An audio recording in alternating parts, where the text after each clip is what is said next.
O milagre que veio no louvor. Roberta segurava o laudo médico com as mãos trêmulas, as letras borradas pelas lágrimas.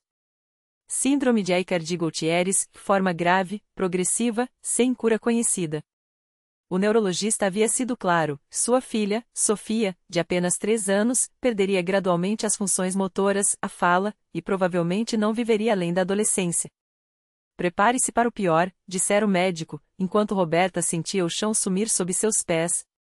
Ela já havia perdido o marido, vítima de um acidente de trabalho 2 anos antes. Agora, sozinha, com uma filha doente e dívidas se acumulando, Roberta não sabia mais a quem recorrer. As noites eram de choro silencioso, enquanto Sofia, frágil no colo, olhava para ela com aqueles olhos grandes e cheios de uma inocência que doía. Mamãe, por que você chora? Perguntava a menina, e Roberta não tinha resposta. Até que, numa tarde cinzenta, enquanto esperava o ônibus para mais uma consulta, uma senhora de vestido simples e cabelo preso em coque se aproximou. Moça, você parece tão aflita. Posso orar por você? Roberta olhou desconfiada, já havia ouvido promessas vazias de ancuras em programas de TV, mas havia algo diferente naquela mulher. Seu rosto transmitia uma paz que Roberta não via há muito tempo. Eu vou numa igreja onde Deus ainda faz milagres, disse a senhora, colocando a mão no ombro de Roberta. É a Congregação Cristã no Brasil. Não tem show, não tem pastor famoso, só irmãos que creem de verdade. Se você quiser, venha domingo. A porta está aberta para quem precisa de Deus. Roberta guardou o endereço no bolso, sem esperanças. Mas naquela noite, enquanto Sofia dormia, ela não aguentou mais. Senhor, se o Senhor existe, me mostra um caminho, sussurrou. E algo dentro dela disse: vá. No domingo seguinte, Roberta entrou na pequena sala de reuniões da CCB, sentindo-se fora de lugar. Os irmãos, todos vestidos com modéstia, as mulheres com saias longas, os homens de camisa social, a cumprimentaram com sorrisos sinceros. Não havia banda, nem telão, nem palmas. Só um ancião de voz firme, lendo a Bíblia, e irmãos cantando hinos à capela, com uma unção que arrepiava a alma. Louvai ao Senhor, todos os povos, louvai, ó, todas as nações. Roberta nunca tinha ouvido algo tão puro. Quando o ancião pediu para que quem precisasse de oração se levantasse, ela hesitou. Mas então lembrou do rosto de Sofia, dos remédios que não faziam efeito, das noites em claro. Com as pernas trêmulas, levantou-se. Uma irmã se aproximou, seguiu sua mão e orou com ela em voz baixa, mas cheia de fé: Pai Celestial, olha para esta irmã. Tu conheces sua dor. Dá-lhe força e, se for da tua vontade, toca nesta criança. Roberta chorou. Não era uma oração teatral, era real. E pela primeira vez em meses, sentiu que não estava sozinha. As semanas passaram, e Roberta começou a frequentar as reuniões com Sofia no colo. A menina, antes agitada e com crises frequentes, parecia mais calma nos cultos. Os irmãos não faziam alarde, não prometiam cura imediata, só oravam, com uma fé quietinha, mas firme. Deus sabe o tempo de todas as coisas, dizia o ancião. Um domingo, durante o louvor, enquanto cantavam a Jesus, doce nome, em Te confio, Roberta sentiu algo estranho.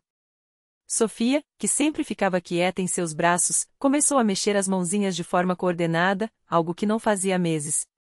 Depois, balbuciou: Mamãe, bonito. Roberta congelou. Ela não falava frases completas há semanas. O coração batendo forte, ela levou Sofia ao neurologista na segunda-feira. O médico, incrédulo, repetiu os exames. Os marcadores inflamatórios no cérebro da menina, antes altíssimos, haviam caído drasticamente. Isso não faz sentido, murmurou ele. É como se a doença tivesse regressado. Roberta não precisou explicar. Ela sabia. No próximo culto, Roberta se levantou para dar seu testemunho. Com a voz embargada, contou como havia chegado ali, quebrada, e como Deus, na simplicidade daqueles irmãos, havia operado um milagre.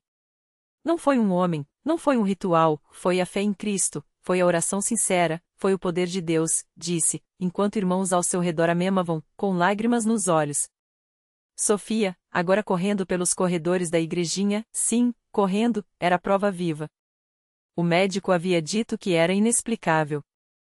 Mas Roberta sabia, era Deus. Naquele dia, após o testemunho, houve batismo nas águas. Roberta, com Sofia ao lado, desceu as águas, simbolizando o enterro da sua antiga vida de dor e o nascimento de uma nova, cheia de esperança. Quando emergiu, sentiu uma paz que não vinha de circunstâncias, mas de algo maior. Anos depois, Sofia, já uma adolescente saudável, ajuda a mãe a preparar o café da manhã nos domingos antes do culto. Roberta, agora batizada e firme na fé, olha para a filha e sorri.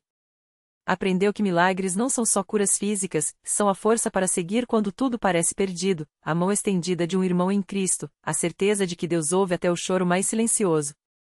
Na congregação cristã no Brasil, ela encontrou o que o mundo não podia dar, uma fé simples, mas poderosa.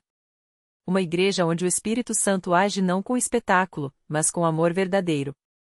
E um Deus que, no meio do louvor sincero e das orações fervorosas, ainda hoje faz o impossível. Porque para Deus não haverá impossíveis. Lucas 1h37. Roberta vive isso. E Sofia também. A vida seguiu, mas agora com um brilho diferente. Sofia cresceu forte, não só no corpo, mas na alma. A menina que quase não teve chance de viver se tornou uma jovem cheia de sonhos e propósito. Toda semana, ela e Roberta chegavam cedo na igreja, não só para o culto, mas para servir. Sofia ajudava nas aulas da escola bíblica dominical, contando para as crianças como Deus tinha mudado sua história. Ele não desiste da gente, não, ela dizia, com os olhos brilhando de uma convicção que só quem viu o milagre de perto pode ter. Roberta, por sua vez, se tornou um pilar na congregação. Não era mais aquela mãe desesperada que entrou pela primeira vez na igreja com a filha nos braços, pedindo por um milagre. Agora, ela era a irmã que abraçava os novos, que orava com quem chegava quebrado, que compartilhava sua fé com uma simplicidade que tocava o coração. Deus não muda as coisas só com um estalar de dedos, ela costumava dizer. Às vezes, Ele muda primeiro a gente por dentro, para depois mudar tudo ao nosso redor. E os milagres não pararam. Um dia, um casal chegou à igreja com um bebê muito doente, quase nas mesmas condições que Sofia estivera anos antes. A mãe, chorando, contava que os médicos não davam esperança. Roberta, sem hesitar, se ajoelhou ao lado deles e começou a orar. Não eram palavras bonitas ou cheias de teologia, era o clamor de quem já tinha visto Deus agir. Senhor, o Senhor fez por mim, e eu sei que o Senhor vai fazer por eles também, ela suplicava. Dias depois, aquele bebê, que os médicos tinham desistido, começou a melhorar de um jeito que nem a ciência conseguia explicar. A família voltou à igreja, dessa vez não só com lágrimas de dor, mas de gratidão. Sofia, vendo tudo aquilo, entendia cada vez mais que sua vida não era só dela. Era um testemunho.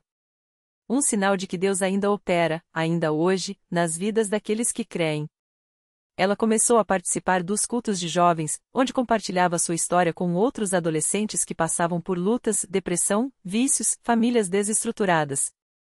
Se Deus pode me dar uma segunda chance, Ele pode dar para você também, ela dizia, e suas palavras tinham peso, porque vinham de uma vida que quase acabou antes de começar. Os anos passaram, e Sofia se tornou enfermeira. Não por acaso.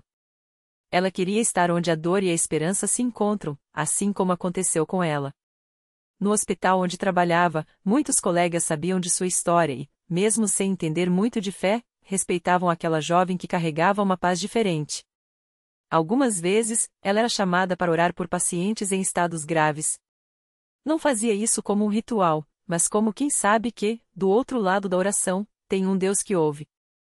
Roberta, agora com cabelos grisalhos, ainda frequenta a mesma congregação. Toda vez que vê um novo rosto na igreja, alguém com o olhar perdido, com o coração pesado, ela se aproxima.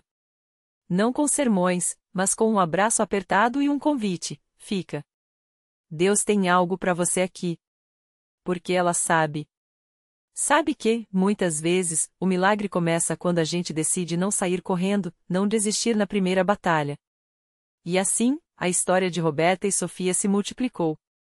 Não foi só uma cura, não foi só um milagre isolado. Foi o começo de uma corrente de fé que tocou outras vidas, que trouxe outras pessoas para os braços do Pai. Naquela igreja simples, onde não há holofotes nem palcos grandiosos, o Espírito Santo continua agindo não com barulho, mas com um amor que transforma. Não com fórmulas, mas com corações dispostos a crer. Porque milagre não é só o que a gente vê. É o que a gente vive. É a mão de Deus segurando a nossa, mesmo quando a gente não sente. É a certeza de que, no meio da tempestade, Ele está lá e que, no seu tempo, a calma vai chegar. E Roberta e Sofia sabem disso muito bem. Elas não são mais as mesmas. Nenhuma delas. Porque quando Deus toca uma vida, nada fica igual. Tudo se renova. Tudo ganha sentido. E a história continua. Sempre continua, para quem acredita. Roberta não imaginava que, poucos meses depois daquele dia, estaria de volta à Universal, mas dessa vez não era só por ela. Era por Sofia. A menina, que antes mal falava, agora não parava de contar para todo mundo o que Deus tinha feito. Mamãe, a gente precisa voltar lá. Eu quero ver a pastora de novo, pedia, com os olhos brilhando. E Roberta, que já tinha experimentado o poder de Deus na própria pele, não teve dúvidas, levaria a filha sempre que pudesse. Foi numa terça-feira à noite, em um culto de libertação, que Sofia deu mais um testemunho que deixou até os obreiros emocionados.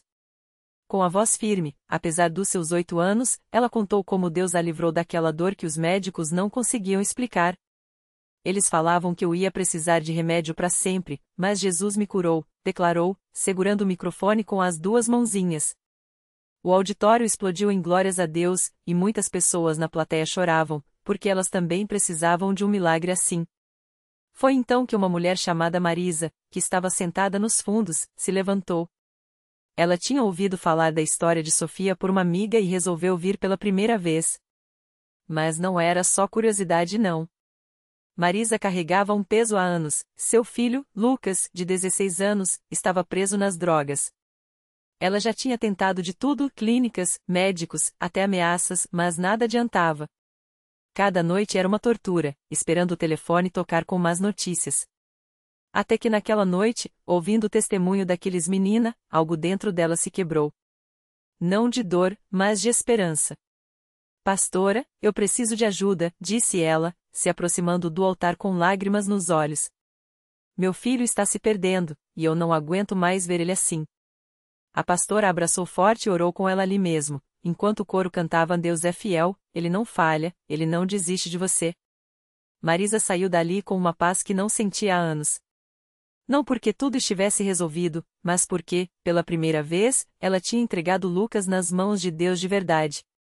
E Deus não demorou a agir. 3 dias depois, Marisa recebeu uma ligação do filho. Não era um pedido de dinheiro, não era um grito de desespero. Era uma voz trêmula, mas firme. Mãe, eu tô num lugar ruim, mas eu quero sair. Eu lembrei daquela igreja que a senhora falou. A senhora acha que eles podem me ajudar? Marisa não pensou 2 vezes. No mesmo dia, ela e um obreiro da Universal foram buscar Lucas. Ele chegou ao templo sujo, abatido, com olheiras fundas, mas com um brilho de esperança que não tinha há muito tempo. No culto de quarta-feira, Lucas ouviu histórias como a de Sofia e de outras pessoas que Deus tinha libertado. Quando o pastor fez o apelo, ele foi o primeiro a se levantar. Eu quero ser livre, gritou, enquanto as lágrimas escorriam.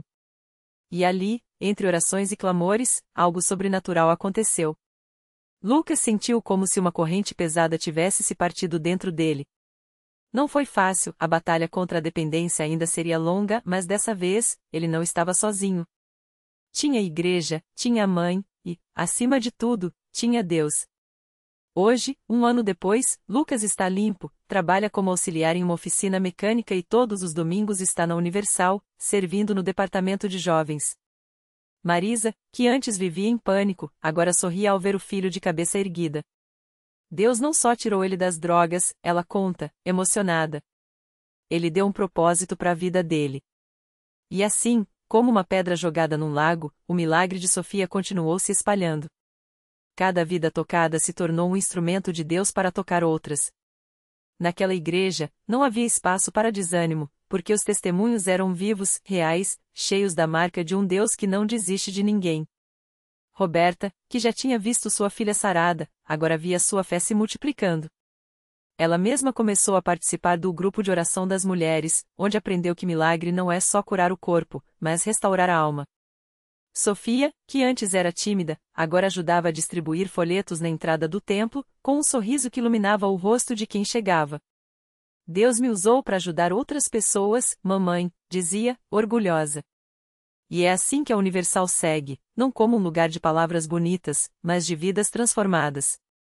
Não como uma religião, mas como um refúgio para quem precisa de um milagre. Porque Deus não escolhe os perfeitos, Ele escolhe os que estão dispostos a crer. E quando a fé encontra a graça, não há limite para o que Ele pode fazer. A história de Roberta e Sofia não terminou. Ela se tornou parte de uma história muito maior, escrita por Deus em cada coração que se entrega a Ele. E essa história nunca para. Porque enquanto houver alguém precisando de esperança, o Espírito Santo vai continuar agindo, às vezes no silêncio de uma oração, às vezes no grito de uma libertação, mas sempre com o mesmo amor que não muda. E você, que está lendo isso agora, saiba de uma coisa: seu milagre também tem um lugar nessa história. Basta acreditar. Naquela mesma semana, enquanto Roberta ainda sentia o peso da emoção por tudo que havia vivido, ela recebeu uma ligação inesperada. Era a voz trêmula de uma mulher que se apresentou como Dona Maria, mãe de um jovem chamado Lucas, que frequentava a Universal há alguns meses. Sua história está circulando na igreja, minha filha, disse ela, com a voz embargada. E eu não tenho mais a quem recorrer. Meu filho está no hospital, os médicos desistiram dele. Mas se Deus fez por você e pela Sofia, quem sabe não faz por nós também? Roberta não hesitou. No mesmo dia, ela e Sofia foram até o hospital, levando consigo o pastor que as havia acompanhado na batalha espiritual. Quando entraram no quarto, o que viram partiu o coração. Lucas, um rapaz de apenas 22 anos, estava ligado a aparelhos, o rosto pálido, os lábios ressecados. Os médicos haviam dito que era só questão de horas. Mas Dona Maria, mesmo com os olhos inchados de chorar, seguiu segurando a mão do filho e murmurando: Deus não vai nos abandonar, meu filho. Não vai.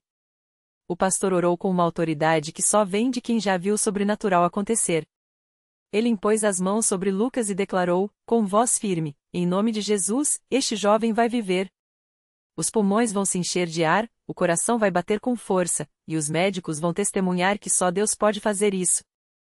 Sofia, que antes mal conseguia falar, agora orava em voz alta, com uma fé que surpreendia até ela mesma. Roberta, por sua vez, segurou a mão de Dona Maria e disse: Tia, eu já vi o impossível virar possível. Não solte a fé agora. 3 horas depois, os aparelhos começaram a apitar. Os enfermeiros correram para o quarto, incrédulos. O coração de Lucas, que mal tinha atividade, agora batia forte.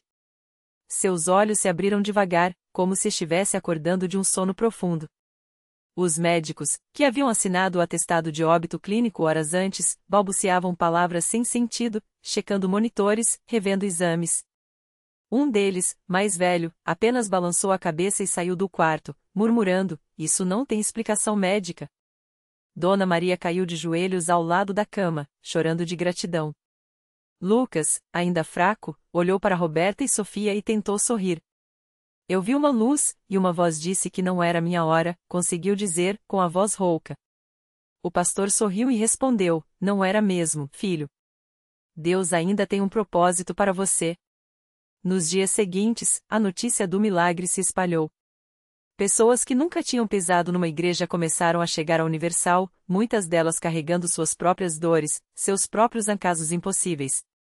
Um homem com câncer em estágio terminal, uma mulher que não conseguia engravidar há anos, um jovem viciado em drogas que a família já havia dado como perdido. Cada um deles ouvia as histórias de Roberta, Sofia e Lucas, e algo dentro deles acendia, a esperança de que, se Deus fizera por eles, poderia fazer por si também. Roberta, que antes se sentia sozinha e desesperada, agora via sua vida ganhando um sentido novo. Ela passou a participar do grupo de oração da igreja, ajudando outras mulheres que chegavam quebrantadas, como ela um dia esteve. Sofia, que os médicos disseram que nunca mais falaria direito, agora testemunhava em público, com uma eloquência que deixava todos emocionados. Deus não só me deu a voz de volta, ela dizia, Ele me deu uma mensagem para levar a outros. E assim, Como uma pedra jogada num lago, o milagre de uma mãe e uma filha se transformou em ondas que alcançavam vidas e mais vidas. Não era coincidência. Não era sorte. Era a mão de Deus escrevendo histórias de restauração, página após página, corações após corações. Porque a Universal não é só um lugar de cultos. É um campo de batalha espiritual, onde o impossível se rende ao poder de Deus. Onde pessoas comuns, como você e eu, descobrem que a fé não é apenas uma palavra, é a chave que abre portas que nenhum homem pode fechar. E se você está lendo isso hoje, talvez esteja se perguntando: mas e o meu milagre? Onde está a minha resposta? Saiba que Deus não se esqueceu de você. Ele está apenas preparando algo tão grande, tão além do que você imagina, que quando chegar, você não terá dúvidas, só ele poderia ter feito. Basta persistir. Basta crer.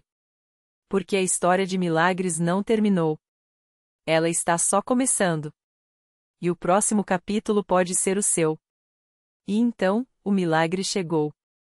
Era uma manhã como outra qualquer quando Maria, aquela mesma que por anos carregou o peso da doença e da desesperança, entrou no templo com lágrimas nos olhos. Não por dor, mas por gratidão. Os médicos, incrédulos, haviam confirmado: o tumor desaparecera. Sem explicação médica, sem rastro. Só a marca inconfundível de um Deus que opera além da lógica humana. Ao seu lado, João, o homem que por anos lutou contra o vício, ergueu as mãos em adoração. Aquelas mesmas mãos que já tremiam pela falta, agora seguras, restauradas. Não por força própria, mas porque, numa noite de oração, algo dentro dele quebrou e algo novo nasceu. A liberdade não veio sem luta, mas veio. E veio para ficar. E você? Talvez ainda esteja esperando. Talvez ainda chore em silêncio, perguntando: até quando, Senhor? Mas saiba, o mesmo Deus que secou lágrimas em Jericó, que abriu o Mar Vermelho e que, hoje, ainda escreve histórias de vitória nos corações mais feridos, não parou no meio do seu caminho. Ele está agindo, mesmo quando você não vê. A lição: milagres não são apenas sobre o que Deus faz, são sobre quem Ele nos torna enquanto esperamos. A fé não é a certeza de que tudo será fácil, mas a convicção de que, no fim, valerá a pena. E quando a resposta chegar, e ela chegará, você não só verá a obra de Deus, você será a prova viva dela. Porque a história de milagres não é um conto do passado. É o seu nome sendo escrito nas páginas do céu, hoje. E o melhor capítulo ainda está por vir. Persista.